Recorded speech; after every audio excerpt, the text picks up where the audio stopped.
I grew up in a town called Götene, where we also have our rallycross workshop, and we're currently in my parents' house that we have had for 12 years, so half of my life. Hej! Hej! It's approximately 120 kilometers from Gothenburg, and you can just see here it's so nice around. It's really calm, relaxed, and just a great contrast from a race weekend where you really come away from it all. It's nice and quiet. It's not too many people, not the two big cities, so it's really nice and calm, and we can really land after a hectic time and recharge our batteries and get back to it. Vet du vad Timmy sa när han fick hålla det första gången? Nej. Fina det. Jag tror jag är chockad över hur han ser ut. Ja. Är det min storebror? Racing and especially rallycross has always been, in our blood. My father's father, he built a local go-kart track in the area, so my father then raced that when he began in motorsport. And looking at my mother's side, her father always raced in folk race, a local and very cheap way of rallycross. And my parents met through rallycross in a paddock somewhere, I don't know where, but somewhere in Sweden probably. And from that on, it's been rallycross, it's been motorsport that is our dream, our passion. Är den i Österrike? Kevin alltid med på prispallen, in i centrum. Det här är ju från Hörjes nu. Jag vet inte vilket Farsan år det är.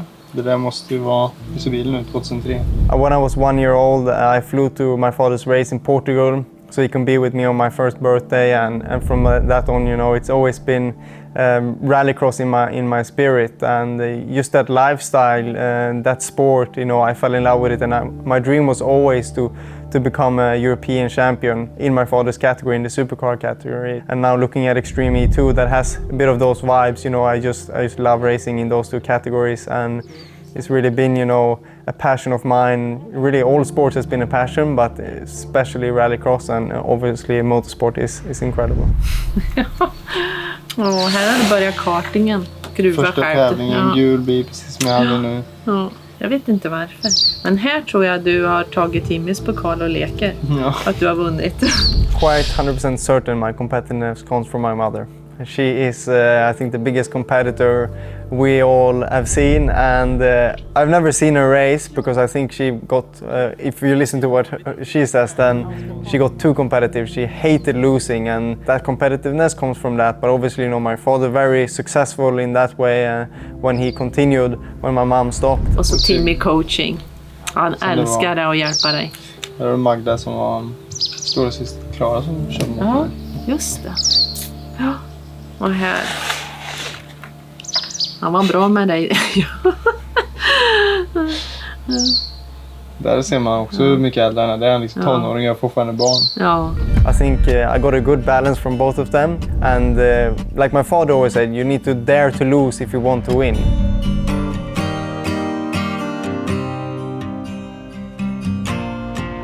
Obviously, coming into 2022 with electrification in rallycross, I already had a year in Extreme E, and to have that experience from the Extreme E car, how it works, everything from cooling to charging to power to balancing the power in the car, the torque in the car, and just everything how an electric car works. So having that experience of that series coming into the rallycross series was really, really important, both for me, Timmy, and the whole team then. So we can really show the world out there how fun and powerful electric cars can be, and not only the manufacturers and so trying to showcase how efficient they are and how long you can reach and how much improvement there is on the infrastructure of charging, but here we can really show the speed and the massive power that you can really have in an electric car. It's one of the ways I know that I can make a difference when I'm not on the race weekend. So it's really, really nice for me to drive around something also that I race with. As I race electric cars, I can drive it on the road, and it just makes sense, doesn't it? But that's the problem. I was so committed to the jump. Like then I was really hot for the run. But I don't know if maybe if I backed it up a little bit for the jump. It's a frustrating situation, but there's no big mechanical issues with the car.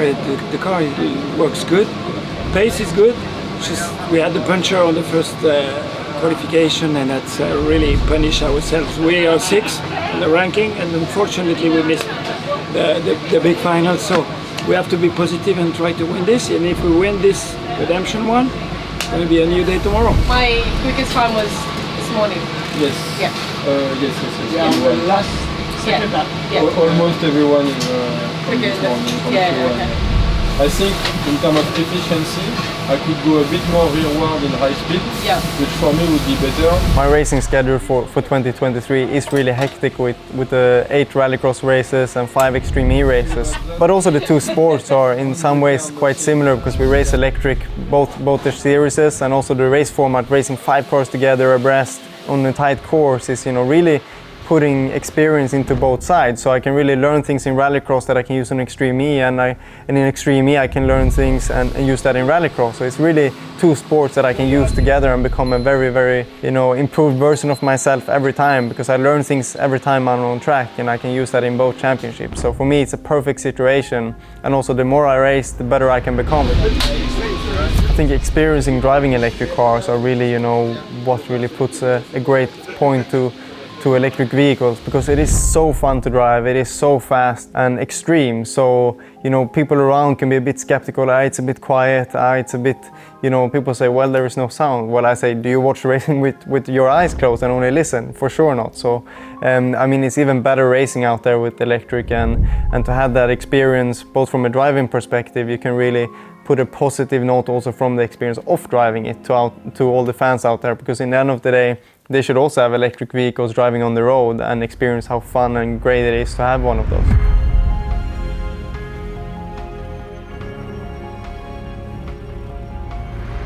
Extreme E is so much more than just driving, because we have these amazing legacy programs where you can really, you know, go out in the world and experience what's happening with the climate change and showcase that to the world also.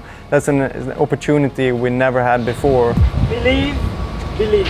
And something that really, you know, gives a touch to yourself, because you get close to the people that is actually affected out in the world by our behaviors, by not, you know, living a sustainable life. So it's made such an impact on me and my family, and our company also, you know, with all the things that we do is 100% focused on being as sustainable as we can now, because we can't change the world on our own, but maybe together, all around us, we can influence each other to do something better. Loud and clear, mate. Loud and clear.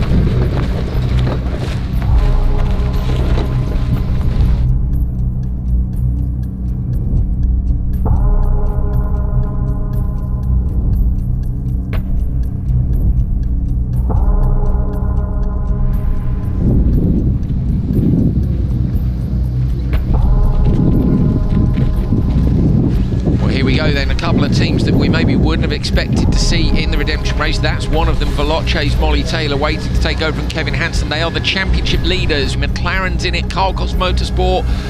Yeah. Kevin Hansen grits his teeth. No blinking now. Keep your eyes out for that light change. Fraser McConnell for X44. Here we go. Redemption race in Sardinia, round 5, about to get underway. Championship points up for grabs here. You know, a hyperdrive for everybody except Backward, it looks like. Oh, contact straight off the start. Backward tried to come in. Go on, get in, it's super good. Spins around the JBXC machine facing the wrong way. Down the outside lane now, X44. Fraser McConnell risking it here over the bumps, trying to stay in contention for the merge. Alongside him, Tanner Bausch just gets there before him. So Tanner in the McLaren, who looks like he's got his door up. Clear ahead, very clear. That's very good job, Kevin. Continue, keep focused.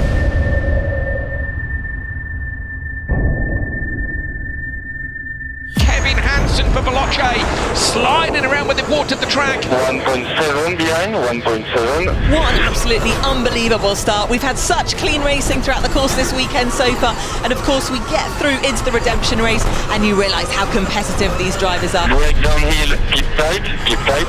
Waypoint 11's got the most bumps in it. The drivers are still rotating the cars very early. Scheider with a slightly straighter exit, but out front Kevin Hansen leading. He has a 2.6 second gap over Tanner Faust from McLaren. Remember, 2 laps for each of the drivers, and then they'll hand over to their counterparts in the switch zone. One more lap.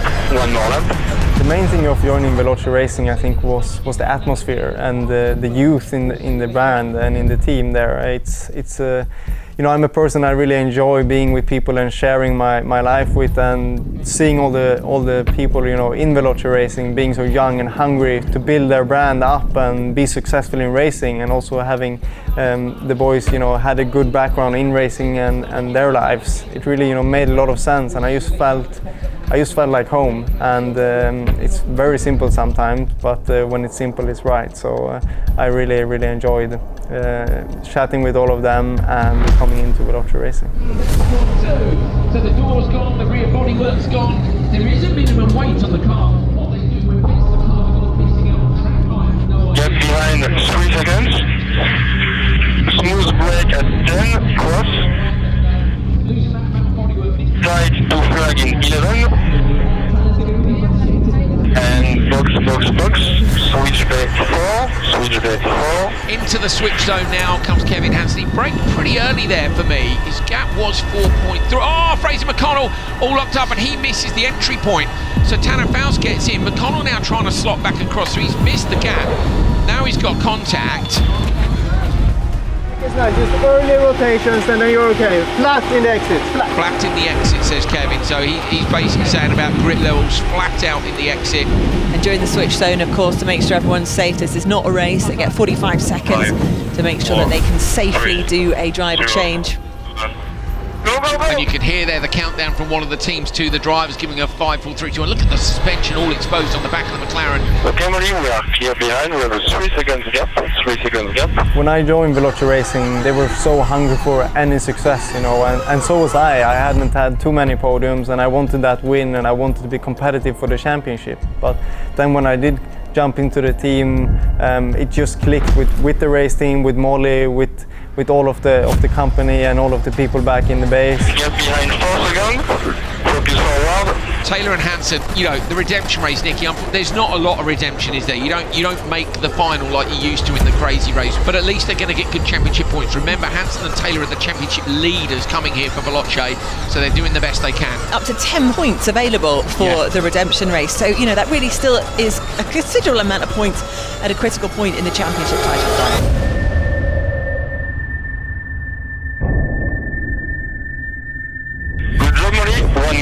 One more lap, get behind 3 seconds. We just came to life, I think, and we have such a great trust between one another, and we really dare to win, and we also dare to lose, because we have been there, we've been on the bottom, and we have grown stronger from that. And I think the team has learned incredibly much of those 2 first seasons, and with me and Molly coming in, they had so much experience, so much hunger, and we could really, you know, put our clever minds together, and in the end we're a winning package. Hyperdrive, good job. Get behind 2 car lengths behind. Still some mud patches out there. Just a little bit of this lap to go. Here comes the Veloce up over the crest. Molly Taylor, Emma Gilmore was coming in hot there.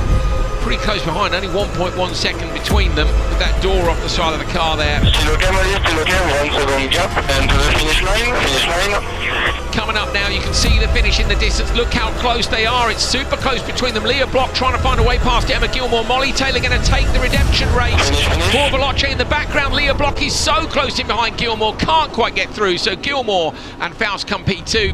Leah Block and Timo Scheider get 3rd in the redemption race for Carl Cox Motorsport. Good job, Molly, good job. Go on.